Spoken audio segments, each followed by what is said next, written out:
This channel does not promote any violence, harmful, or illegal activities. All content provided by this channel is meant for an educational and information purpose only.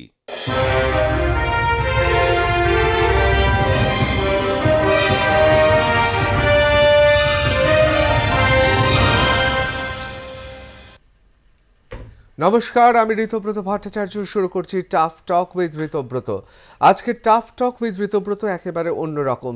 তিনজন থাকবেন, এমনকি একজনের সঙ্গে ফোনেও যোগাযোগ করব। এখন প্রশ্ন হচ্ছে যে টাফ টকে আপনারা সাধারণত একজনকে দেখেন, সেখানে কেন তিনজন বক্তা, সেখানে কেন টেলিফোনে কারোর সঙ্গে যোগাযোগ করব। আসলে এই দূরাভাষে যার সঙ্গে যোগাযোগ করব তিনি হচ্ছেন টাফ টকের যিনি আজকে বিষয়, অর্থাৎ অত্যন্ত সম্মানীয় একদা সাংবাদিক এবং সম্পাদক হিসেবে এবং পরবর্তীকালে তাকে মেম্বার অফ পার্লামেন্ট অর্থাৎ সাংসদ হিসেবে সবাই তাকে চিনতেন। তার নাম চপলাকান্ত ভট্টাচার্য। কালের নিয়মে, সময়ের সারণীতে, অনেকে বলেন বিভিন্ন ষড়যন্ত্রের কারণে আজকে সেই চপলাকান্ত ভট্টাচার্যকে বাঙালি ভুলতে বসেছে। কিন্তু বাঙালি কি ভুলতে পারবে? 1946 সাল, চারিদিকে বিষাক্ত নিঃশ্বাস পড়ছে। বাঙালি কি ভুলতে পারবে নোয়াখালীর কথা? ইতিহাস কি ভুলতে পারবে গান্ধীজি তিনি নোয়াখালীতে গিয়েছেন?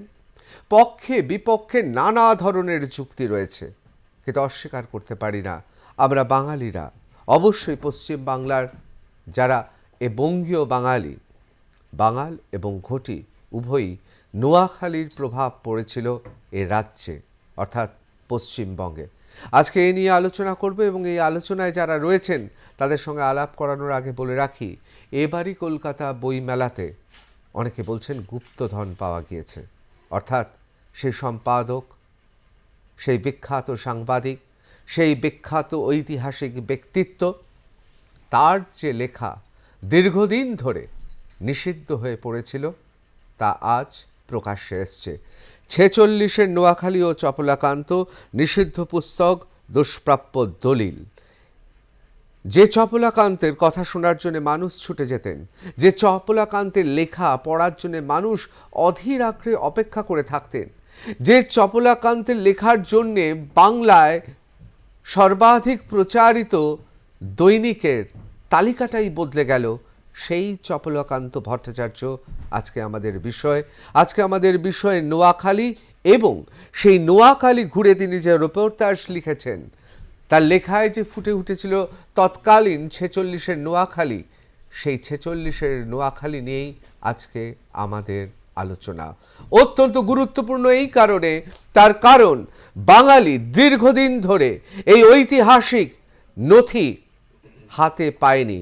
দুষ্প্রাপ্য দলিল, নিষিদ্ধ পুস্তক এখন প্রকাশ্যে এসেছে। কিন্তু কেন কিভাবে এলো? আইনের বেড়াজাল টপকে গোপনে বিক্রি হচ্ছে? না, প্রকাশ্যে বিক্রি হচ্ছে। কিভাবে সম্ভব হলো আপনাদের সামনে তাই হাজির করব। আজকে আমাদের সঙ্গে রয়েছেন সম্মানীয় অতিথিরা। আমি আপনাদের সঙ্গে এক এক করে পরিচয় করিয়ে দিই যারা এই ঘটনার সঙ্গে এবং অবশ্যই ব্যক্তি চপলাকান্ত ভট্টাচার্যের সঙ্গে জড়িয়ে রয়েছেন। অশোক কুমার মিত্র, শিশু সাহিত্যিক, প্রাবন্ধিক, বিশিষ্ট মানুষ, তিনি রয়েছেন আমাদের আজকে স্টুডিওতে। আমি অত্যন্ত গর্বিত, আনন্দিত যে তিনি এসেছেন। বয়সের ভারে তিনি নুজ্জ হননি, এখনও তরতাজা তার স্মৃতি। আমাদের সঙ্গে রয়েছেন সন্দীপ নায়ক, পুনশ্চ অর্থাৎ পুনশ্চ প্রকাশনার পুরোধা পুরুষ প্রকাশক এই বইয়ের, এবং আমাদের সঙ্গে অত্যন্ত পরিচিত বাঙালির কাছে মধুময় পাল, তিনি সম্পাদনা করেছেন এই বইটি। এই দুষ্প্রাপ্য দলিল তিনি অন্ধকার আধার থেকে আলোতে নিয়ে এলেন। এবং দূরাভাষে আমরা যোগাযোগ করব এমন এক ব্যক্তিত্বের সঙ্গে, তিনি হচ্ছেন চপলাকান্ত ভট্টাচার্যের সুযোগ্য পুত্র এবং একমাত্র এই মুহূর্তে জীবিত বংশধর অমল ভট্টাচার্য মহাশয়। আমি প্রথমেই অমলবাবু আপনার কাছে চলে যাব এবং আমি আপনাকে প্রথমেই বলবো, বাবা সম্পর্কে আপনার এখনও কি ধারণা স্পষ্ট? বিশেষ করে যে বাবাকে আপনি সাংবাদিক সম্পাদক হিসেবে দেখেছেন, সেই বাবার কথা মনে করতে পারেন? হ্যালো, হ্যালো, অলোক বাবু রয়েছেন আমাদের সঙ্গে, অলোক ভট্টাচার্য। অলোক ভট্টাচার্য। হ্যাঁ, হ্যাঁ, অলোক বাবু শুনতে পাচ্ছেন? আমি শুনতে পাচ্ছি, বলুন।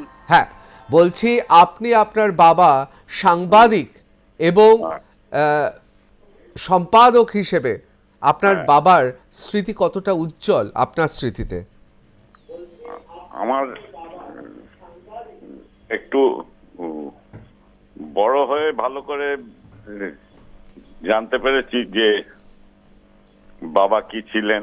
আমি বাবার এই বইটি যখন বেরিয়েছিল তখন এটা আমার জন্মের আগে পাবলিশড হয়েছিল। হুম। তো পরে বাবার কাছে যা শুনেছি সেটা একটু বলি, এটা উল্লেখযোগ্য যে বইটা বাবা আর পাবলিশ করেননি। তা আমি জিজ্ঞেস করেছিলাম কি হয়েছিল, তুমি বইটা বললো ব্যান্ড হয়ে গেছিল, সুরাবর্দী ব্যান্ড করেছিলেন এবং পরবর্তীকালে সেই ব্যান্ডটা প্রফুল্লচন্দ্র ঘোষ যখন মুখ্যমন্ত্রী হন তিনি ব্যান্ডটা তুলেছিলেন। তিনি ঘটনাচক্রে, বাবা প্রেসিডেন্সি কলেজে যদিও আর্টসের স্টুডেন্ট ছিলেন, উনি সায়েন্সে কেমিস্ট্রি পড়াতেন, মানে বাবা ওনাকে অধ্যাপক হিসেবেই দেখতেন। তো বাবার কথায় উনি বললেন আমি সফলা ব্যান্ডটা তুলে নিচ্ছি, কিন্তু একটা তোমায় অনুরোধ করছি এই বইটা আর পাবলিশ করো না, পাবলিশ করলে আবার দাঙ্গা লাগবে। তো যাই হোক, বাবা ওনার কথা রেখেছিলেন, বাবা আর জীবিতকালে এটা পাবলিশ করেননি। তো পরবর্তীকালে মধুময় বাবু আমায় এটা অনুরোধ করেন। এই বইটার একটাই কপি ছিল, তার মধ্যে কয়েকটা পাতা নষ্ট হয়ে গেছে। তো সেটা রাজা দেবনাথ আমার ছেলের পরিচিত, তিনি এটাকে পিডিএফ করেছিলেন, তাই থেকে ওইটা মধুময় বাবু করেন, বইটাকে পাবলিশ করার ব্যবস্থা করেন। আমি আপনাদের কাছে, মধুময় বাবুর কাছে, সন্দীপ নায়ক, আমাদের পুনশ্চর যিনি আছেন, সবার কাছে আমি খুব কৃতজ্ঞ। আপনারা এটা একজন ভুলে যাওয়া সাংবাদিক, ভুলে যাওয়া সাংসদকে নিয়ে যে আপনারা করেছেন, এই প্রোগ্রাম করেছেন, এটা আমার খুব ভালো লাগলো। তো অলোকবাবু, সত্যি আপনার সঙ্গে কথা বলতে বলতে আমরাও সমৃদ্ধ হচ্ছি, ঋদ্ধ হচ্ছি। শুধু আমি আপনাকে আর বেশিক্ষণ জ্বালাতন করব না, কিন্তু একটা প্রশ্ন, যে কোথাও কি মনে হচ্ছে কালের নিয়মে চপলাকান্ত ভট্টাচার্যের মতো সাংবাদিক, সম্পাদক এবং অবশ্যই তার মতো বাগ্মী সাংসদ, তিনবার তিনি সাংসদ ছিলেন, কোথাও কি বাঙালি তাকে ভুলতে বসেছে তার ঐতিহাসিক গুরুত্ব? কিছুটা তো কথাটা সত্যি, একবারে ভুল নয়। আপনারা এটা খুব ভালো কাজ করেছেন যে ওনার এই বইটার আলোচনা করছেন। তো আমি বাবাকে একবার জিজ্ঞেস করেছিলাম, তুমি এত বছর লোকসভার মেম্বার ছিলে, আনন্দবাজার পত্রিকার 15 বছর এডিটর ছিলে, তোমার কিছু মনে হয়নি? আমি ইচ্ছে করে হাসতে হাসতে বলেছিলাম এমন কিছু রোজগার করে যাই যাতে পরবর্তীকালের বংশধরদের কোনো অসুবিধা না থাকে।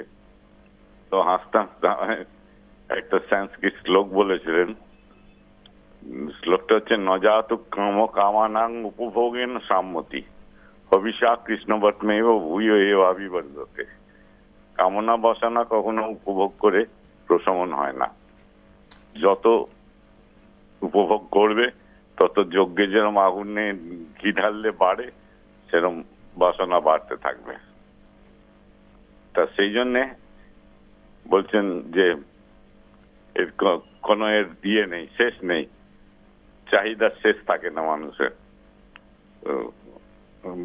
বলে আমার বললে আমি লোকসভায় বলেছিলাম, শঙ্করাচার্যের একটা স্তোত্র আছে তার মধ্যে, যে জল্লভসে নিজ কর্ম উপাত্তং বিত্তং তেন বিনোদয় চিত্তম, যে নিজের কর্মের চেষ্টায় যতটুকু রোজগার করতে পারবে তাই দিয়ে নিজের চিত্তকে সন্তুষ্ট রাখবে। তা এইটা যদি আমাদের দেশে প্রচার হয় তাহলে আর দেশে করাপশন আসবে না।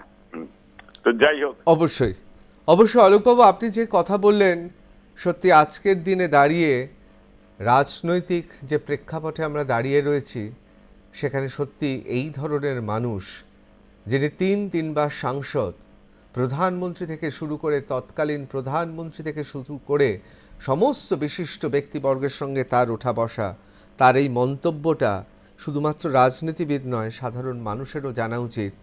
চপলাকান্ত ভট্টাচার্য, সাংবাদিক, সম্পাদক, পরে তিনবারের সাংসদ, কীরকম অনাড়ম্বর জীবনযাপন এবং কোন আদর্শে বিশ্বাস করতেন।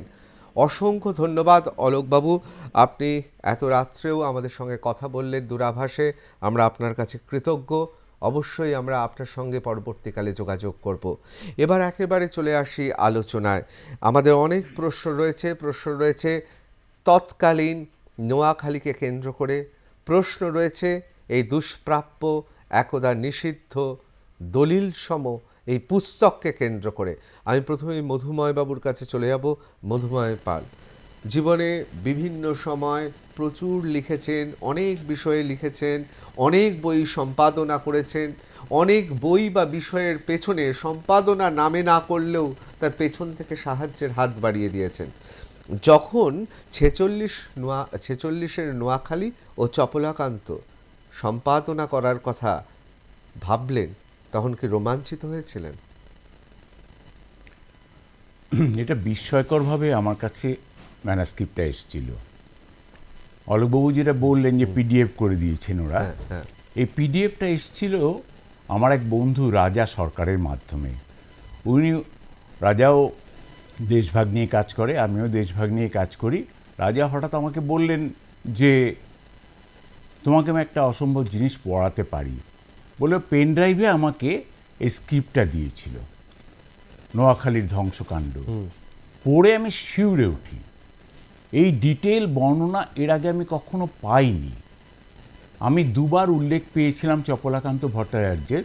নির্মল কুমার বসুর 47-এর ডায়েরিতে দু জায়গায় উল্লেখ আছে যে চপলাকান্ত নোয়াখালীতে গেছেন, গিয়ে গান্ধীর সঙ্গে দেখা করেছেন, এবং আরেক জায়গায় চপলাকান্ত আনন্দবাজারের তখন সম্পাদক, এক মহিলা, নোয়াখালীর একটি পরিবার বিপন্ন, তারা আনন্দবাজার পত্রিকায় কিছু খবর ছাপতে চায়, কিন্তু চপলাকান্তবাবু সেই খবরটা ছাপতে পারছেন না।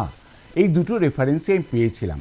যখন এটা পেলাম আমি তখন ভাবলাম যে এটা তো দলিল, সেই সময়ের ইতিহাস, এবং সেই সময় নোয়াখালীকে যারা দেখেছেন, যার পুঙ্খানুপুঙ্খভাবে দেখেছেন, এমন একটি মানুষ, তার লেখা বিবরণ, এবং সেটা পরে লেখেননি, যে সময় ঘটনা ঘটছে সেই সময় লিখেছেন। আর দ্যাট ইজ 1946-এর অক্টোবর, নভেম্বর, ডিসেম্বরে উনি লিখছেন। সেই সময়ে আমি সত্যিই শিউরে উঠেছিলাম এবং ভেবেছিলাম যে কীভাবে কাজটা করব, এই কাজটা করা ঠিক হবে কি হবে না, এটা নিয়ে সংশয় ছিল আমার। কিন্তু পরে দেখলাম যে ইতিহাসের দলিল হিসেবে তো এটা অবশ্যই প্রকাশিত হওয়া উচিত। সে কারণে আমি ঝাঁপিয়ে পড়লাম। এবং চপলাবাবু যে ভুল কথা বলেননি, মিথ্যে কথা বলেননি, বানিয়ে কথা বলেননি, সেটা সাপোর্টে আমি সেই সময় জেবি কৃপালনী, সুচেতা কৃপালনী এবং আরও শরৎচন্দ্র বসু সেই সময় যে বিবৃতি দিয়েছেন, এমনকি জওহরলাল নেহরু যে বিবৃতি দিয়েছেন, সেই বিবৃতিগুলো আমি এর সঙ্গে জুড়ে দিলাম যে চপলাকান্তবাবুর একটি বাক্য, একটি শব্দ বানানো নয়, মিথ্যে নয়, উস্কানি নয়, ঘটনা, বাস্তব ঘটনা, সেটা তুলে ধরে। অবশ্যই আমি আপনার কাছে অবশ্যই আসবো। এই বইয়ের ভেতরে আমরা ঢুকবো, এবং যে ফর্ম, অর্থাৎ যেভাবে গোটা বইটি সেই সময় চপলাকান্ত ভট্টাচার্য লিখেছিলেন, মনে রাখতে হবে সেই সময় তো আর এই রকম টেলিভিশনের যুগ নয় বা ডিজিটালের যুগ নয়। তার লেখনীর মাধ্যমে অসম্ভব সংবেদনশীল, মরমী মন নিয়েও নৈবক্তিক দৃষ্টিকোণ থেকে যেভাবে তিনি ছবি এঁকেছেন, আজও বোধহয় যে কোনো সাংবাদিকের কাছে এই বইটা এক কথায় বাইবেল হওয়া উচিত। কিভাবে কোনো একটি ঘটনা, সেই ঘটনাকে মরমী, সংবেদনশীল অথচ নৈবক্তিক নিরপেক্ষ দৃষ্টিভঙ্গিতে দেখা যায়। আমি একবার চলে যাব সন্দীপবাবুর কাছে, তার কারণ সন্দীপ নায়ক, আপনি সত্যি একজন নায়কোচিত কাজ করেছেন। তার কারণটা হচ্ছে এই বইটা আপনি মানুষের সামনে নিয়ে এসেছেন, কিন্তু কোথাও ভয় পাননি। একটি বই নিষিদ্ধ ছিল সোহরাওয়ার্দীর সময়, পরবর্তীকালে চপলাকান্ত ভট্টাচার্য তিনি তার জীবিত অবস্থায় এই বইটি কখনো মানুষের সামনে আসেননি। তার কারণ কথা দিয়েছিলেন পরবর্তীকালে প্রফুল্লবাবুকে, অর্থাৎ তৎকালীন মুখ্যমন্ত্রীকে, এবং সোহরাওয়ার্দী যখন প্রিমিয়ার ছিলেন, অর্থাৎ তৎকালীন যে বলা হতো প্রধানমন্ত্রী প্রদেশের, তিনি এই বইটি বেরোনোর সঙ্গে সঙ্গে ব্যান করেছিলেন, অর্থাৎ নিষিদ্ধ করে দিয়েছেন। সেই বইটি এইবার প্রকাশ করতে গিয়ে প্রকাশক হিসেবে একবারও ভয় পাননি, সংকুচিত হয়নি, মনে হয়নি যে ব্যবসা বাণিজ্যে ক্ষতি হতে পারে? এই ব্যাপারে একটা কথা বলি, বরং বিষয়টা একটু অন্যরকম মনে হয়েছে যখন আমি মধুময়দার থেকে এই প্রস্তাবটা পাই বই করা। আমি অত্যন্ত আগ্রহের সঙ্গে আপনাকে জানাই যে আমাদের অন্যান্য বইমেলাতে প্রায় 40টা বই আমরা প্রকাশ করেছি, কিন্তু যদি খুব সত্যি ওইভাবে বলি, আমি একেবারে সেই আগ্রহ প্রকাশ করেছিলাম মধুময়দাকে, মানে টপমোস্ট প্রায়োরিটি এই বইটার ক্ষেত্রে। কারণ 80 বছর পর এই বইটা প্রকাশ করবার দুটো উদ্দেশ্য। একটা হচ্ছে একজন মানুষ একজনকে কথা দিয়েছিলেন যে তিনি জীবিত থাকা অবস্থায় এই বইটা বেরোবে না, এবং তিনি আমৃত্যু সেই কথাটা রেখেছেন। এবার স্বাভাবিকভাবেই আমরা তো এই বাঙালিরই উত্তরসূরি, আমাদেরও তো কিছু দায়বদ্ধতা থাকে। আমরা যদি আজকে এই বইগুলোকে সামনে না নিয়ে আসি, তাহলে দেখুন প্রকাশক আমরা আমাদের কাছে কিছু বই যাতে একটু বেশি বিক্রি হয় সেই সব ভাবতেই হয়, কিন্তু তার মধ্যে একটা বড় দায়বদ্ধতা থাকে এটা যে এই ধরনের যে কন্টেন্ট সেগুলো পাঠকের সামনে তুলে আনাটা আমরা কর্তব্য বলে মনে করি। তবে হ্যাঁ, ভয় যে পাইনি তা নয়, ভয় নিশ্চয়ই পেয়েছি। সেটা হচ্ছে এই ধরনের একটা বইকে পাঠকের সামনে তুলে ধরার ক্ষেত্রে সব ধরনের যত রকম সম্ভব সতর্কতা অবলম্বন করে পাঠক যাতে যতটা সম্ভব নির্ভুল পায় বই, সেইটা আমরা চেষ্টা করেছি। সেক্ষেত্রে মধুময়দার সাহায্য পাওয়ার কথা তো মানে অস্বীকার করার কোনো জায়গা অবশ্যই। মধুময়দা দীর্ঘদিন ধরে সম্পাদনা করছেন, লেখালেখি করছেন, এবং বিশেষ করে দেশভাগ নিয়ে নিরবিচ্ছিন্ন তার সাধনা, সুতরাং তার মতো এত অভিজ্ঞ মানুষ আর কোথায় পাওয়া যাবে। কিন্তু আমি খুব আশ্চর্য হয়ে যাচ্ছি, বিশ্ব সাহিত্যে এরকম বারবার ঘটেছে। আমাদের অনেকেরই মনে আছে ফ্রান্স কাফকার কথা। কাফকা যখন বুঝতে পারছেন ক্রমশ তার জীবনের প্রদীপ নিভতে চলেছে, তিনি তার বন্ধু ম্যাক্স বন্ডকে কি বলেছিলেন প্রবল অভিমানে তিনি বলেছিলেন তার সমস্ত পাণ্ডুলিপি পুড়িয়ে ফেলতে। কারণ তিনি বুঝেছিলেন এই পৃথিবীতে তাকে বোঝার মতো প্রকাশক পাওয়া যাবে না, পাঠক পাওয়া যাবে না। সারা জীবন তিনি 2-4 জন ছাড়া কারোর কাছে প্রকাশই করতে পারেননি যে তিনি একজন লেখক। কিন্তু বন্ধুর কথা রাখেননি ম্যাক্স বন্ড। তার মৃত্যুর পর তার বই শুধু বিভিন্ন জায়গায় প্রকাশিত হলো না, এখনো পর্যন্ত পৃথিবীর প্রতিটি ভাষায় তার বই অনূদিত হয়েছে। এবং তার পাশাপাশি আমরা জানি যে বিশ্ব সাহিত্যের অন্যতম মাইলস্টোনের নাম ফ্রান্স কাফকা। সুতরাং সন্দীপ বাবুরা যে কাজটা করেছেন, মধুময় বাবুরা যে কাজটা করেছেন, তার জন্য নিশ্চয়ই বাংলা সাহিত্যেও তারা মাইলস্টোন হিসেবে চিহ্নিত হয়ে থাকবে। আমি আপনাদের কাছে যাচ্ছি, তার আগে আমি একবার এমন একজন মানুষকে আমি আজকে পেয়েছি এবং আমি অত্যন্ত গর্বিত, আনন্দিত। তিনি বয়সকে তুড়ি মেরে তুচ্ছ করে তিনি কিন্তু হাজির হয়েছেন আমাদের স্টুডিওতে। আমাদের সঙ্গে রয়েছেন অশোক কুমার মিত্র, শিশু সাহিত্যিক, প্রাবন্ধিক, এবং এমন একজন ব্যক্তি যিনি নোয়াখালীর ঘটনার প্রত্যক্ষদর্শী। তখন বয়স অনেক অল্প, শুধু তাই নয়, নোয়াখালী থেকে যে সমস্ত উদ্বাস্তুরা তারা ভিটে মাটি হারিয়ে কলকাতায় এসেছিলেন, সেই সময়েও তিনি স্বেচ্ছাসেবক হিসেবে কাজ করেছেন। এমন একজন মানুষ, তিনি চপলাকান্ত ভট্টাচার্যের লেখা পড়েছেন বইতে নয়, তৎকালীন কাগজে, অর্থাৎ খবরের কাগজে গরম গরম, একেবারে হাতে গরম সেই সমস্ত বর্ণনা পড়েছেন। যদিও বলছি হাতে গরম, কিন্তু মর্মান্তিক সেই সমস্ত কাহিনীর কথা তিনি পড়েছেন। পাঠক হিসেবে। অশোকবাবু, আমি যে কথাগুলো বললাম তার মধ্যে অত্যুক্তি তো নেই? আমি যা বললাম ঠিক তো? না, অত্যুক্তি হচ্ছে যে ওই চপলাকান্তবাবুর নয়, তখনকার দিনের সংবাদপত্রগুলো আমরা পড়েছিলাম। শুধু না, আমি আমি আমি চপলাকান্ত আমি ওটাই হ্যাঁ, বলছি, হ্যাঁ, মানে সংবাদপত্রে- চপলাকান্ত বাবুর লেখাও হ্যাঁ, পড়েছেন। হ্যাঁ, আমি চপলাকান্তের লেখা নিশ্চয়ই পড়েছি। চপলাকান্তবাবুর সাথে আমার ব্যক্তিগত পরিচয়ও ছিল। ওর হরিঘোষ স্ট্রিটের বাড়িতে অনেকবার গেছি, ওর সাথে অনেক বিষয়ে কথাবার্তা বলেছি।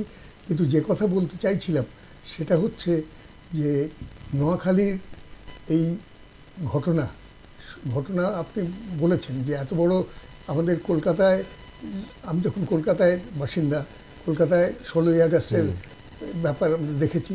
16ই আগস্টের পরে আমি যে অঞ্চলে থাকতাম সেটা হচ্ছে নারকোলডাঙ্গা আপনারা জানেন, রাজাবাজার সংলগ্ন, মানে একটু দূরেই মুসলমান পাড়ায় শুরু।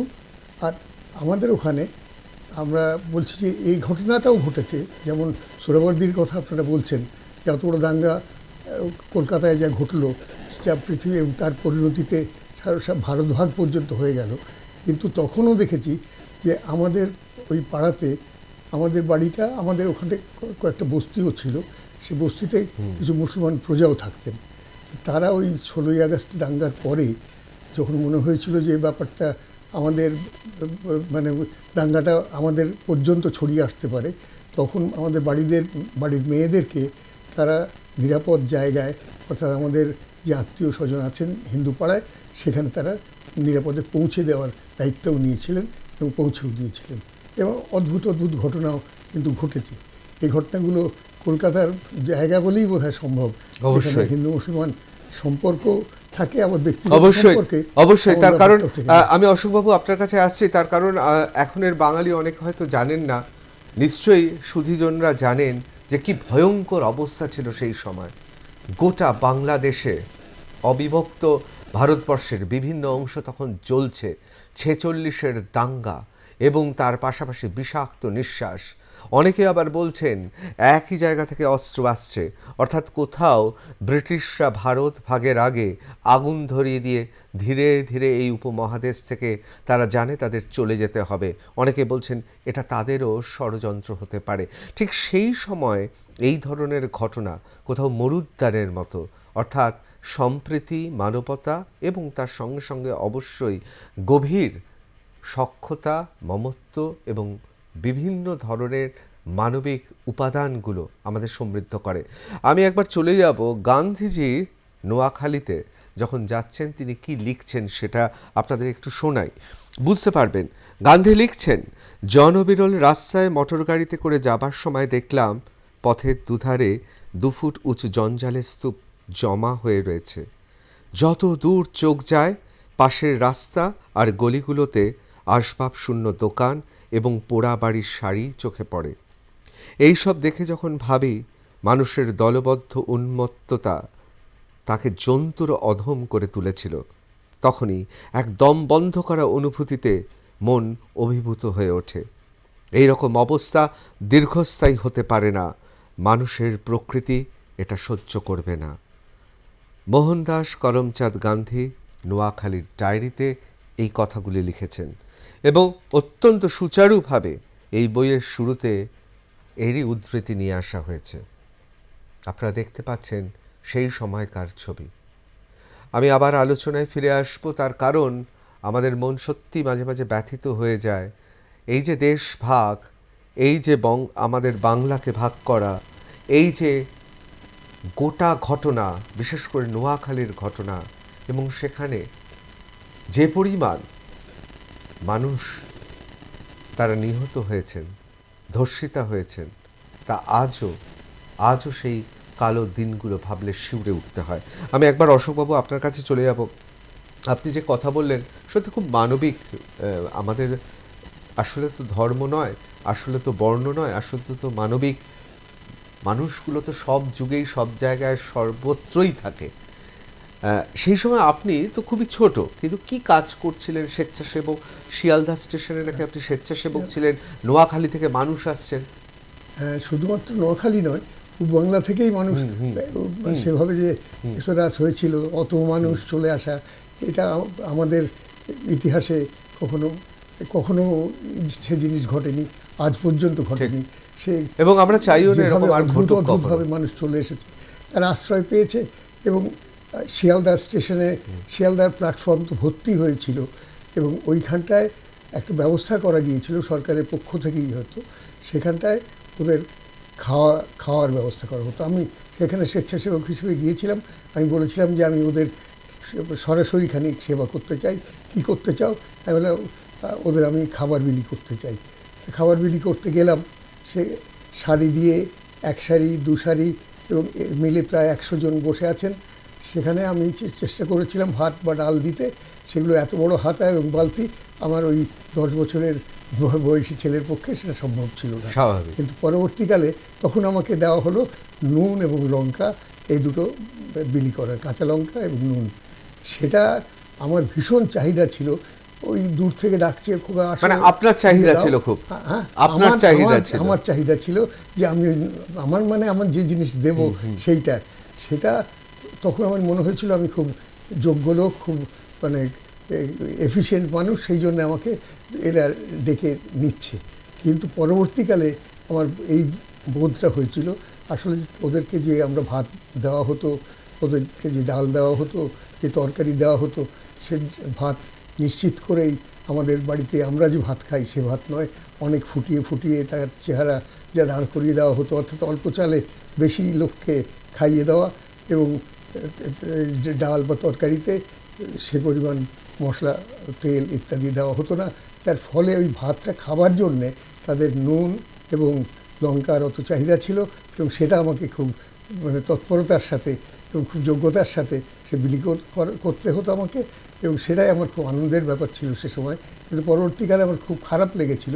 নিশ্চয়ই সরকারি বরাদ্দ তার চাইতে অনেক ভালো কিছু ছিল। সেখান থেকেও যেমন আমি মুসলমান আমার প্রজাদের কথা বলেছিলাম যে তারা আমাদের মেয়েদেরকে বাড়ি থেকে নিয়ে গিয়ে নিরাপদ জায়গায় পৌঁছে দিয়েছিল, কিন্তু এখানকেও তখন কিছু কিছু এই ধরনের মানুষও ছিল যারা ওইখান থেকে চাল বা ওখান থেকে ডাল ইত্যাদি থেকেও তারা ভাগ বসাতো। এবং তখনও মানুষের চরিত্রে এটাও কিন্তু ছিল। শুধুমাত্র আমরা যেমন ভালো মানবতার কথা বললেন আপনি, যে মানবিকতার সাথে মানুষের লোভ, এই প্রবৃত্তি কিন্তু সে সময়তেও ওই 48, 49, 50-এও দেখেছি, এবং এটা আমার কাছে খুব বেদনাদায়ক হয়েছিল যখন ব্যাপারটা বুঝতে পেরেছিলাম। অবশ্যই অত্যন্ত মূল্যবান আপনার এই কথা, তার কারণ সেই সময় রিলিফের চাল, রিলিফের যে সমস্ত জিনিসপত্র থাকতো সেই জিনিসপত্রগুলো বাইরের বাজারে বিক্রি করে দিয়ে সেই সময় বড়লোক হয়েছে, এরও নজির তো কলকাতায় আছে, আমরা জানি। আমি একবার চলে যাব মধুময় বাবুর কাছে। মধুময় বাবু, আমি এবার একেবারে কন্টেন্টের ফর্মের দিক থেকে আসছি। কন্টেন্টটা সম্পর্কে তো মোটামুটি এখন আমরা অনেকেই বুঝতে পেরেছি। নোয়াখালীর সেই আশ্চর্য অমানবিক ঘটনা যা আমাদের স্তম্ভিত করে দেয়, সেই ঘটনাটা লিপিবদ্ধ করেছেন। সেই সময় টেলিভিশন নেই, এত ছবি অর্থাৎ স্থিরচিত্র বা ভিডিও ফুটেজেরও এত চারিদিকে পাওয়া যাচ্ছে না, এবং সেই সময় সাংবাদিকদের বা লেখকদের একটা বিরাট ভূমিকা থাকতো এই রকম রিপোর্টাজের ক্ষেত্রে, যে তারা লেখার মধ্যে দিয়ে একটা ছবি এঁকে দিতেন। চপলাকান্ত ভট্টাচার্যের এই লেখাতে সেই ছবি আপনি দেখতে পেয়েছেন? চপলাবাবু যখন যাচ্ছেন কলকাতা থেকে বিমানে যখন উঠলেন, আচার্য কৃপালনী, সুচেতা কৃপালনী, শরৎ বসুর সঙ্গে বিমানে নোয়াখালীর ওপর দিয়ে যখন যাচ্ছেন, অক্টোবর মাস, বর্ষা হয়েছে, চারদিক শ্যামল হয়ে আছে এবং জল, নোয়াখালী মানে খালে ভর্তি দেশ, খালে ভর্তি একটা প্রান্তিক জায়গা, সেই সবুজ প্রকৃতি, তার ওপরে দেখা যাচ্ছে ধোঁয়ার কুণ্ডলি জমে আছে। এটা উনি বিমান থেকে দেখছেন।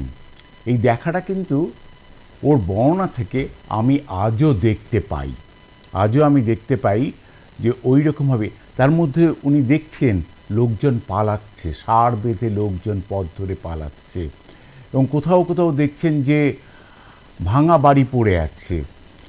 বিমান থেকে যেটা দেখা যায়, যতটুকু দেখা যায় উনি বর্ণনা দিয়েছেন।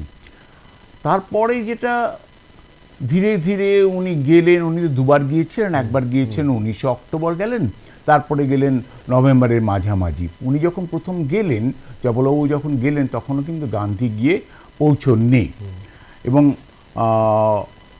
রিলিফের কাজ টাজ কিছুই আরম্ভ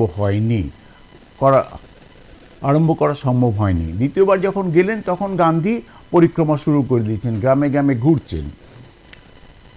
এই গ্রামে গ্রামে ঘোরা, দুস্থ মানুষের সেবা, আর্ত মানুষের যে চাহিদা, তার কত রকমের বিপন্নতা, সেগুলো কিন্তু উনি চমৎকারভাবে ফুটিয়ে তুলেছেন।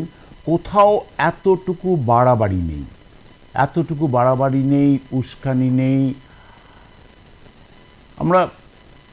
আমার বলা দরকার যে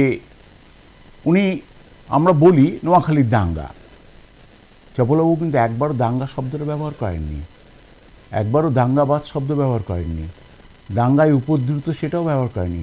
উনি বলেছেন উপদ্রবকারী এবং উপদ্রুত। নিরপেক্ষতা তো বটেই, একটা অদ্ভুত সংযম ছিল। আমি এখানে একটু আপনাকে প্রশ্ন করতে চাইছি মধুময়দা, অবশ্যই এটা আমার স্পর্ধা বা এটা কোনোভাবে ধরবেন না যে আমার মতামত, আমার সবিনয় প্রশ্ন, টাফ টকে তো টাফ প্রশ্ন হবে। কোথাও কি মনে হচ্ছে চপলাকান্ত ভট্টাচার্যের মতো সাংবাদিক, সম্পাদক, দৃঢ়চেতার মানুষ, তিনিও কোথাও আসলে ভয় পেয়েছিলেন, তাই দাঙ্গা শব্দটা ব্যবহার করেননি, নাকি উল্টোটা? না, উল্টোটাই। উনি বলছেন এটা সাম্প্রদায়িক দাঙ্গা নয়।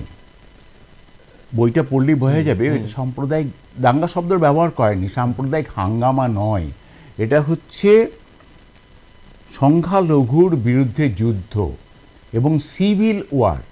কেন সিভিল ওয়ার? আমাদের স্বাধীনতা সংগ্রামকে প্রতিহত করার জন্য, ব্যর্থ করার জন্য একটা সিভিল ওয়ার চাপিয়ে দেওয়া হয়েছে, যে কনস্পিরেসির সঙ্গে ব্রিটিশ এবং মুসলিম লীগ এরা দুপক্ষই জড়িত। চপলবাবু ভয় পাওয়ার মানুষ একেবারেই নন, তার কারণ এই টেক্সটটা পড়লেই বোঝা যাবে। সুরাবর্দির সঙ্গে তিনি রীতিমতো বিতণ্ডায় যাচ্ছেন। সুরাবর্দি যখন ওর লেখার ওপর লিখতে বারণ করছেন, লেখা প্রকাশ করার উপর নিষেধাজ্ঞা জারি করছেন, তখনও কিন্তু তিনি লেখা বন্ধ করছেন না। আনন্দবাজার এবং হিন্দুস্তান স্ট্যান্ডার্ডের জামানত বাজেয়াপ্ত হয়ে যাচ্ছে, নতুন করে জামানত কিনতে হচ্ছে আনন্দবাজার পত্রিকাকে। সেই সময় 7,000 টাকা জামানত বাজেয়াপ্ত হয়ে গেল, আবার নতুন করে জামানত কিনতে হলো 17,000 টাকা দিয়ে। অর্থাৎ সেই সময় 1946-এ 24,000 টাকা, হিন্দুস্তান স্ট্যান্ডার্ড 24,000, আনন্দবাজার 24,000। অ্যামাউন্টটা কিন্তু কম নয়, কিন্তু উনি লেখা বন্ধ করেননি, উনি ধারাবাহিকভাবে লিখেছেন। ওর ওপর বারবার নিষেধাজ্ঞা এসেছে, উনি কিন্তু লিখে গেছেন। যদি ভয় পেতেন তাহলে উনি হয়তো বন্ধ করে দিতেন। আরেকটা কথা বলা দরকার আমার এখানে, সুরাবর্দি যেটা করেছিলেন, নোয়াখালীর ভেতর থেকে যেন কোনো খবর বাইরে না আসতে পারে, তার জন্য সমস্ত জায়গায় তিনি পাহারার ব্যবস্থা করেছিলেন।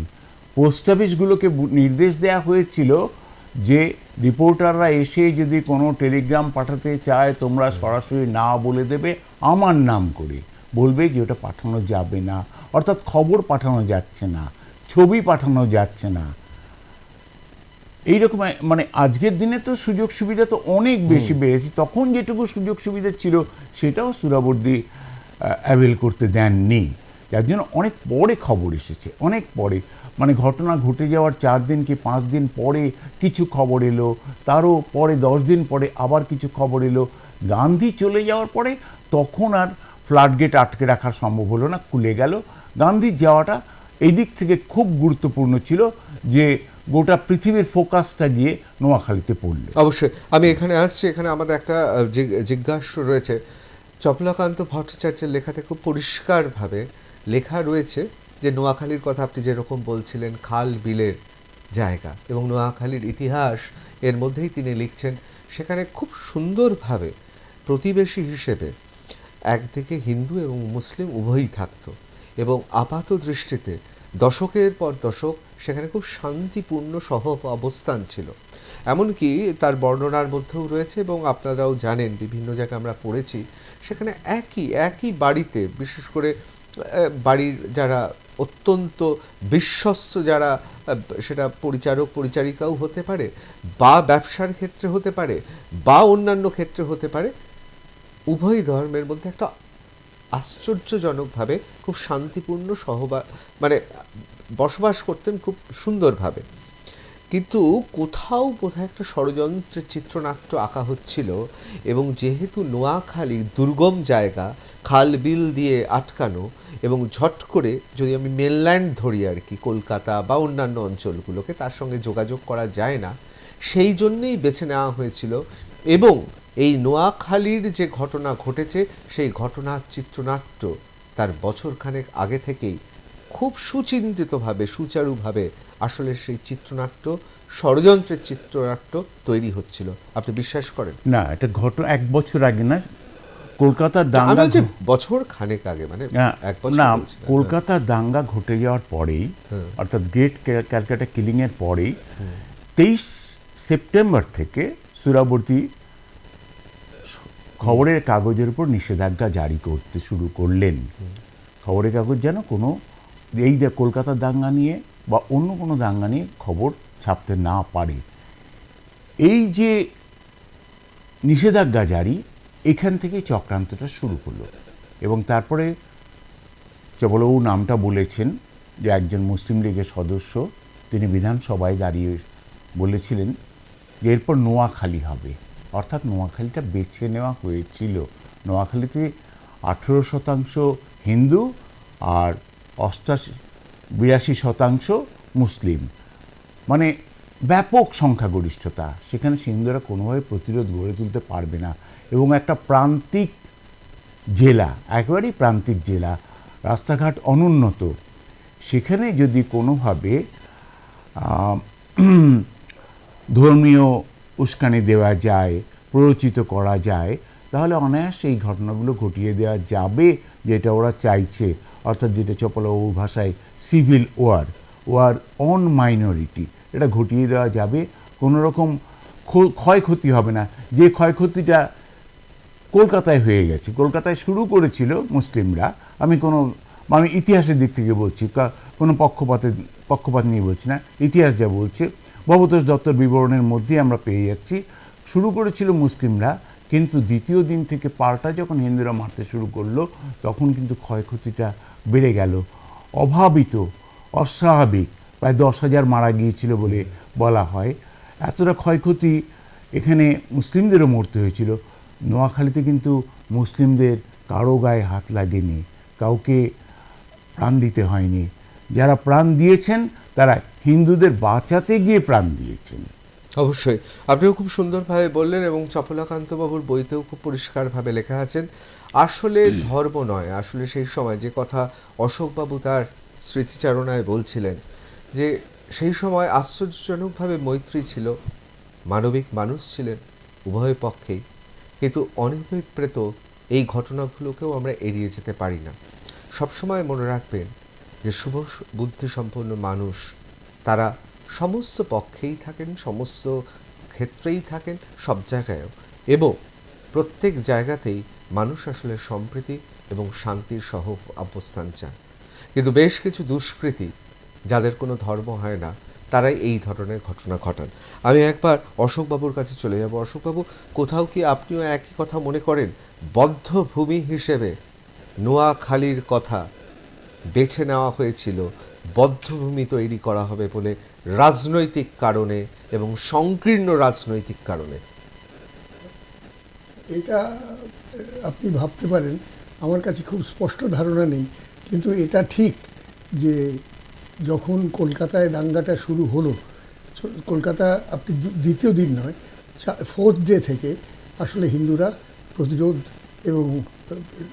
প্রতিরোধ শুধু নয়, এমন পাল্টা আক্রমণের জায়গাতে চলে এলো, যার ফলে তখন ওদের এই দাঙ্গাটাকে আরও ছড়িয়ে দেওয়ার পরিকল্পনা নিশ্চয়ই হলো। তো মধু ঠিকই বলেছেন যে এই পরিকল্পনাটা তারপরেই তৈরি হয়েছিল, এবং নোয়াখালীকে বেছে নেওয়া হয়েছিল। মানে ওই গোলাম সারোয়ারের কথা আমি বললাম, গোলাম সারোয়ার একজন অদ্ভুত মানুষ, যে মানুষটাকে তেমন কিছু নয়, একটা ব্যক্তিগত সম্পর্কের ব্যক্তিগত একটা এতে মামলায় তার একটা ওই ওয়াকাফের মতন একটা ওই সম্পত্তি আর কি, সেই সম্পত্তিটা দখল নিয়ে ওরা অনেক দিন দখল নিয়েই ছিলেন, সেটা সেই মামলায় ওর যারা আসল মালিক তারা ওই রাজেন্দ্রবাবুকে উকিল ঠিক করেছিলেন এবং সেই এতে মামলায় ওরা হেরে যায়। তার ফলে গোলাম সারোয়ারের একটা ব্যক্তিগত আক্রোশ ছিল রায়চৌধুরীর উপরে, এবং সেই সুযোগ নিয়ে ওই দাঙ্গাটাকে ওই জায়গাতে পৌঁছে দিতে পেরেছিল। এবং সেটার পেছনে মুসলিম লীগের অদ্ভুত সমর্থন ছিল, এবং দাঙ্গাটাকে এতখানি, আপনি যে সম্পর্কের কথা বলছিলেন, যে সত্যি সত্যি ওই যে 82% মুসলমান, তার মধ্যে অনেকেই ওই কৃষক শ্রেণীর বা যারা ওইখানে সম্পন্ন হিন্দুদের বাড়িতে তারা কাজকর্ম করতেন, এবং কাজকর্ম করতেন, ওর সম্পর্কটা ছিল অত্যন্ত মধুর। কারোর সাথে ওই ধরনের যে ধর্মীয় কারণে তাদের খুব এই করা হচ্ছে তা নয়, কিন্তু সম্পর্কটা এরকম ছিল, তারা মেনেও নিয়েছিল। যদি এই উস্কানিটা গোলাম সারোয়ার বা তার মুসলিম লীগ তখন যেভাবে উস্কানিটা এমন জায়গাতে পৌঁছে দিয়েছিল, তার সাথে প্রশাসনের যদি সমর্থন থাকে, অর্থাৎ তুমি যা খুশি করতে পারো, প্রশাসন তোমার গায়ে হাত দেবে না, তাহলে যে অবস্থাটা দাঁড়ায় সেই অবস্থাটাই হয়েছিল। এবং ওই যে প্রত্যন্ত অঞ্চল যেখানে সহজে প্রশাসন পৌঁছতে পারবে না, সংবাদপত্র পৌঁছতে পারবে না, সংবাদ মাধ্যম পৌঁছতে পারবে না, সেই জায়গাটায় সেই সুযোগটা সেই সময় নিতে পেরেছিল। এবং আজকের কথা নয়, ওটা তো প্রায় 80-85 বছর পুরনো, সেই সময় যে কাণ্ডটা ঘটেছিল আজকের দিনে ভাবাই যাবে না। তখন নোয়াখালী সত্যি নোয়াখালী কেন, তখন অনেক জায়গায় আমরা খুব সহজগম্য ছিল না, এবং ওটা অনেক 3 দিন লাগতো নোয়াখালীতে পৌঁছতে। সেই কারণে, আর তারপরে তো যদি ওই ধরনের প্রশাসনিক বাধা থাকে, তাহলে তো আর এক ধরনের বিপত্তি হয়, যার ফলে সংবাদগুলো এসে পৌঁছতে পারতো না। আপনি টাটকা বলছিলেন ঠিকই, আমি টাটকা খবরের কাগজে পড়ছি, কিন্তু সে খবর হয়তো অনেক দিনের বাসি হয়ে গেছে। কিন্তু এই কথাগুলো মনে আছে, তখন এই নামগুলো আমার মনে আছে, যে আজ 80-85 বছর আগে, তখন আমার 10 বছর বয়স, সেই সময় ভাবতে পারছি, মনে রাখতে পারছি যে এই নামগুলো, যে কারা তার সেই সাথে জড়িত ছিল, এই সম্পর্কগুলো কাগজে তখন স্পষ্ট করে লেখা হয়েছিল। এটা মধুবাবু বলেছেন যে সত্যি চপলাবাবুর এই বইয়ের কথা আমার সাথে ব্যক্তিগত পরিচয় ছিল, বললাম তো, কিন্তু এই বইয়ের কথা আমিও জানতাম না। এটা একটা সত্যি একটা লুপ্ত, মানে গুপ্তধন উদ্ধার করেছেন, এ কথাই আমার মনে হচ্ছে মধুবাবু যেটা করেছেন, এটা আমাদের কাছে সম্পদ হয়ে রইল, এটা আমার বিশ্বাস। অবশ্যই এটা তো আমার ব্যক্তিগত বিশ্বাস। যারা ইতিহাস লিখবেন অত্যন্ত নৈবক্তিক দৃষ্টিকোণ থেকে, তারা একটা আকর গ্রন্থ পেলেন। আমি এখানে সন্দীপবাবুকে আমি প্রশ্ন করব, আসলে অনেক সময় দেখুন, আমরা তো জানি যে বিভিন্ন সময় বিভিন্ন ধরনের এমন কিছু বই, যে বইগুলো সেটা যে কোনো ধর্মেরই হোক, মৌলবাদীদের কাছে অস্ত্র হয়ে উঠতে পারে। এবং এটা তো কখনোই কাম্য নয় যে ইতিহাসের কোথায় কখনো কি হয়েছে সেটাকে ধরে এই মুহূর্তে রাজনীতি করা, এটা কোনো সুস্থ মানুষ করে না। এবং আমরা সবাই এটুকু এখন অন্তত বুঝি যে গোটা পৃথিবীতে আসলে 2 ধরনের মানুষ থাকেন। এক ধরনের মানুষ তারা শুভবুদ্ধি সম্পন্ন, এবং এক ধরনের মানুষ তারা বিভিন্ন সময় ওঁত পেতে থাকে যে কোথা থেকে তাদের ব্যক্তিগত ফায়দা হবে। এমনকি যে কথা অশোকবাবু খুব সুন্দরভাবে বললেন, যে ব্যক্তিগত নিজের ইচ্ছে অনিচ্ছা প্রতিহিংসা সেই সময়ও তো ঘটনা ঘটেছে, এবং সেটা উভয় পক্ষে। অর্থাৎ একদিকে যারা রিলিফের চাল ডাল তেল নুন সরিয়ে নিয়ে চলে যাচ্ছেন, মুক্ত বাজারে বিক্রি করছেন, তারাও একদিকে যেমন অন্যায় করছেন, আরেকদিকে এটাও তো ঠিক যে ব্যক্তিগত কারণেই কোনো উস্কানিমূলক একটা জায়গায় গৃহযুদ্ধের পরিবেশ তৈরি করছে। কিন্তু আমার আপনার কাছে প্রশ্ন, এই বইটি অনেকেই তো মনের মাধুরী মিশিয়ে সত্য কাহিনী অবলম্বনে বিভিন্ন স্বার্থে লেখেন। এই বইটির ক্ষেত্রে বাণিজ্যিকভাবে আপনাকে তো সেই জায়গাটা দেবে না, কারণ এর মধ্যে তো কোনো ইন্ধন নেই, এর মধ্যে তো কোনো জিগির নেই, এর মধ্যে তো কোনো রাজনীতি নেই, বা কোনো কারোর ফায়দা হওয়ার নেই। তা সত্ত্বেও কি মনে হচ্ছে যে এই বইটি হয়ে উঠতে পারে আকর গ্রন্থ? না, এটা মনে হওয়ার কোনো কারণ নেই। এটা আখর গ্রন্থ, আমরা বিশ্বাস করি এবং আমরা জানি এটা আখর গ্রন্থই। আর এখানে এই রকম ব্যাপার নেই কোনো যে এটা হতে পারে বা হবে কি না এই নিয়ে আমাদের মধ্যে কোনো সংশয় নেই। এটা আখর গ্রন্থই। এবং একটা জায়গায়, এটা আমার একেবারেই ব্যক্তিগত মত, যে কোনোদিনই এই দেখুন ইতিহাসে যেটা ঘটছে সেইটাকে সবসময় সমাজের একটা অংশ থেকে সেটাকে এই উস্কানি এইসব শব্দগুলো বলে এতে সমাজের ক্ষতি হয়ে যেতে পারে, দাঙ্গা লাগতে পারে কিছু, এবং এই যে আপনি সুবিধাবাদী কিছু লোক বললেন যারা এইগুলোকে সুযোগ নিয়ে কিছু সমাজে প্রচার প্রসার করে, সেক্ষেত্রে না নিশ্চয়ই তারা ভীষণ অর্গানাইজড হয় এবং সেখানে না একটা রাজনীতির কারণ না থাকলে এইগুলোকে কিন্তু খুব সামনে নিয়ে আসা যায় না। কিন্তু তাতে ইতিহাসটাকে বদল করা বা চেপে রাখা কি যায়? এবার এইভাবে তো আমরা বহুদিন ধরে বহু কাজকে আটকে রাখা হয়েছে। ব্রিটিশ আমলেও প্রচুর বইকে বাজেয়াপ্ত করা হয়েছে, কিন্তু তাতে কি মূল সত্যকে কখনোই মানে বিলুপ্ত করা গেছে বা ইতিহাস থেকে মুছে দেওয়া গেছে? সেটা তো যায়নি। খুব দামি কথা বললেন, শাক দিয়ে কখনো মাছ ঢাকা যাবে না। ঠিক তার আশ্রয় গন্ধ বেরিয়ে পাঠকের আসবে। সামনে আসুক, পাঠক দেখে নিক। এবং আমার বিশ্বাস শুভবুদ্ধি সম্পন্ন মানুষের সংখ্যাই বেশি। সবাই সবটা জানুক না যা কি ঘটেছে, সেখান থেকে বরং আমরা শিক্ষা নিয়ে আগামীর পদক্ষেপ কিছু নিই না। খুব সুন্দর বললেন। আমি একবার মধুমেতার কাছে যাব। মধুমেতা, কোথাও কি আপনার মনে হচ্ছে যে এই গ্রন্থটি পরবর্তীকালে গবেষণার জন্য আকর গ্রন্থ হয়ে উঠতে পারে? অবশ্যই।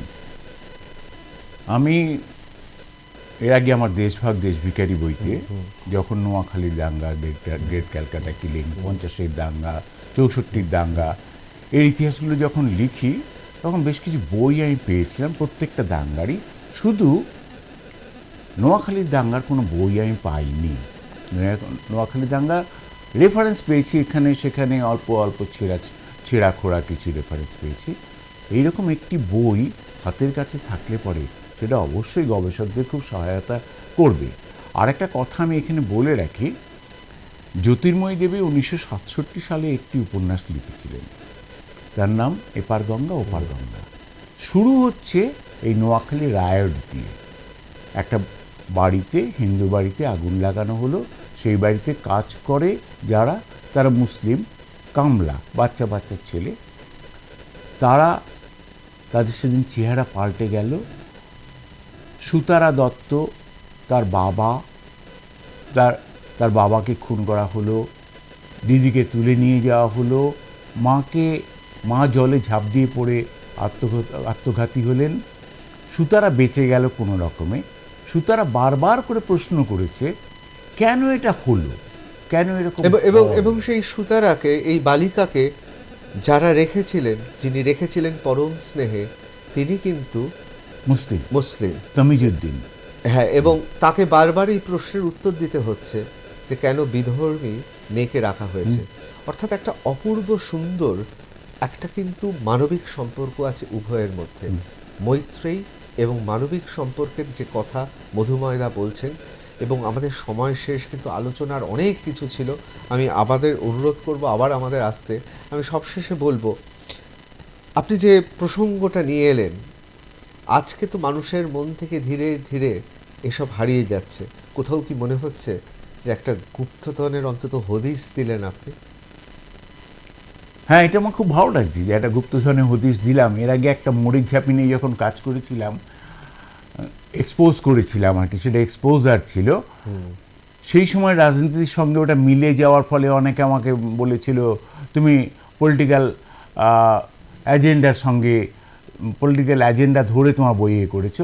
এখন অন্তত কেউ বলতে পারবে না পলিটিক্যাল এজেন্ডার সঙ্গে আমি ম্যাচ করিয়ে নিয়েছি নিজেকে। কিন্তু একটা বই আমি খুঁজে দিলাম 77 বছর বাদে বাঙালি পাঠকের হাতে, যদি অনুবাদ হয় তো অবাঙালি পাঠকেরাও পড়তে পারবে। বাংলার ইতিহাসের অত্যন্ত গুরুত্বপূর্ণ সময়, যে সময়টায় বাংলা ভাগ অনিবার্য করে তোলা হচ্ছিল। কিভাবে অনিবার্য হয়ে উঠল তার বিবরণ চপলাকান্তবাবু লিখে রেখে গেছেন। অবশ্যই আমি একবার চলে যাব খুব দ্রুত আপনার কাছে। চপলাকান্ত বাবুকে আপনি দেখেছেন, আমরা দেখিনি। তার সুদর্শন চেহারা আমরা দেখতে পেয়েছি, তার লেখা দেখতে পেয়েছি, এবং আমার তো মাঝে মাঝে লেখা পড়তে পড়তে মনে হচ্ছিল তিনি যদি কোনোদিনও টেলিভিশনে আসতেন তাহলে একটা অসামান্য কীর্তি করতে পারতেন, কারণ তার লেখার মধ্যে দিয়ে ছবি দেখা যায়। তিনি শব্দের পর শব্দ বসিয়ে ছবি আঁকেন। তার বইয়ের একটা অংশ শুরু হচ্ছে, যে কথা মধুময়দা বললেন, এখন আধুনিক যে কোনো টেলিভিশন জার্নালিস্টরা করবেন, ড্রোন শট দিয়ে শুরু করেন। আমরাও সেরকম ওপর থেকে দেখতে পাচ্ছি। একদিকে যেমন ওপর দিক থেকে দেখতে পাচ্ছি, অন্য দিক থেকে একটা নৈবক্তিক দৃষ্টিকোণ তিনি প্রথমেই নির্মাণ করছেন, অর্থাৎ তিনি রেফারেন্স ফ্রেমের বাইরে থেকে দেখার চেষ্টা করছেন। সেখানে তিনি চপলাকান্ত ভট্টাচার্য নয়, সেখানে তিনি কোনো ধর্মের নয়, সেখানে তিনি কারোর পক্ষে নয়, তিনি একজন নৈপক্ষিক নিরপেক্ষ একজন রিপোর্টার। এই অসামান্য মানুষটিকে তো দেখেছিলেন ছবিতে যেরকম দেখছি, কীরকম লেগেছিল? আমার সময় খুব কম, কিন্তু আপনার কাছে একবার শোনার লোভ সংবরণ করতে পারছি না। না, উনি চমৎকার।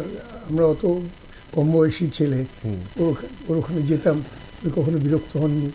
উনি আমাদের সাথে যথেষ্ট আমাদের আদর করে গল্প করেছেন, অনেক কাহিনী বলেছেন। আবার কোনো কোনো অনুষ্ঠানে হয়তো ওকে নেমন্তন্ন করতে গিয়েছি, সেভাবে সেই কারণেও গিয়েছি, উনি সেগুলো অ্যাকসেপ্ট করেছেন, এসেছেন, এবং অনুষ্ঠানের যথারীতি মানে সুযোগ থাকলে করেছেন, কখনো ফিরিয়েছেন যদি অন্য কাজে ব্যস্ত থাকেন। এইভাবে একজন বাঙালি, তখনকার দিনের বাঙালি ভদ্রলোক তখন যেভাবে হয় আর কি, সেই অবশ্যই দেখতে দেখতে তো আমাদের সত্যি চোখের সামনে এই বাঙালি ভদ্রলোক, মানে কখনো দেখে আমরা যে যাদের ছবি দেখে অভ্যস্ত সাদা কালোতে, কখনো নারায়ণ গঙ্গোপাধ্যায়ের মতো লাগছে, কখনো লাগছে অন্যান্য যে সমস্ত উজ্জ্বল নক্ষত্রের কথা আলোচনা করি, অসম্ভব সুদর্শন, অসম্ভব ব্যক্তিত্বশালী, জনপ্রিয় তো বটেই, তা নাহলে তিনবারের সাংসদ। কিন্তু আমাদের কাছে খুব গুরুত্বপূর্ণ, বাংলায় চপলাকান্ত ভট্টাচার্যের মতো এমন নিরপেক্ষ সম্পাদক, সাংবাদিক ছিলেন, যা আজকের যুগেও আনুবীক্ষণিক, হয়তো পাওয়াই যায় না। সুতরাং আমরা এক বিপুল ঐতিহ্যের উত্তরাধিকার। আমরা জানি যে বারবার করে গুপ্তধন বলছি কেন, তার কারণ চর্যাপদের আগে বাঙালি কেমন ছিল, তিব্বতের কোনো গুম্ফায় বা আরাকানের কোথাও কি এখনও লুকিয়ে রয়েছে সেই গ্রন্থ? তা আবিষ্কার হলে যেমন আমরা আনন্দ পাব, তার পাশাপাশি হয়ে উঠবে ইতিহাসের প্রামাণ্য দলিল। 300 বছর বাংলা সাহিত্যের অন্ধকার যুগ ছিল, কেউ জানে না। আক্রমণে জর্জরিত বাংলা, সেই বাংলার 300 বছরের সাহিত্যের ইতিহাস খুঁজে পাওয়া যায় না। একদিন হয়তো খুঁজে পাওয়া যাবে। ঠিক সেরকমই একটা গুপ্তধনের মতো বই খুঁজে পাওয়া গেল, যা লিখেছেন অন্য কেউ না, চপলাকান্ত ভট্টাচার্যের মতো সম্পাদক, সাহিত্যিক। সুতরাং গুপ্তধন তো বটেই, তবে তার 4খানা এবং মতান্তরে কিছু পাতা, 4-এর বেশি পাতা খুঁজে পাওয়া যাচ্ছে না। তবে পাঠকের ক্ষতি হবে না, যা আছেন তাতে তিনি এমন সুন্দর ছবি এঁকে দিয়ে গিয়েছেন যে বাদবাকি পাতাগুলো পেলে হয়তো সম্পূর্ণতা পায়, ভালো লাগে, কিন্তু যে ছবি তিনি এঁকে দিয়ে গেছেন তা আমাদের গবেষণার জন্য এবং অবশ্যই সেই সময়টাকে বোঝার জন্য যথেষ্টই। আমি অশোকবাবু, আপনাকে, সন্দীপবাবু এবং অবশ্যই মধুময়দা, আপনাদের অসংখ্য ধন্যবাদ জানাবো যে আপনারা টাফ টকে এসেছেন, আমাদের সমৃদ্ধ করেছেন। এবং আমি বলবো আজকের টাফ টকটা একেবারে অন্যরকম, তার কারণ বাঙালির এক অজানা ইতিহাস তুলে ধরা গেল। টাফ টক উইথ ঋতব্রত এখানে শেষ করছি। অন্যান্য খবরের জন্য চোখ থাকুক আর প্লাস নিউজে, সবার আগে সবার পাশে।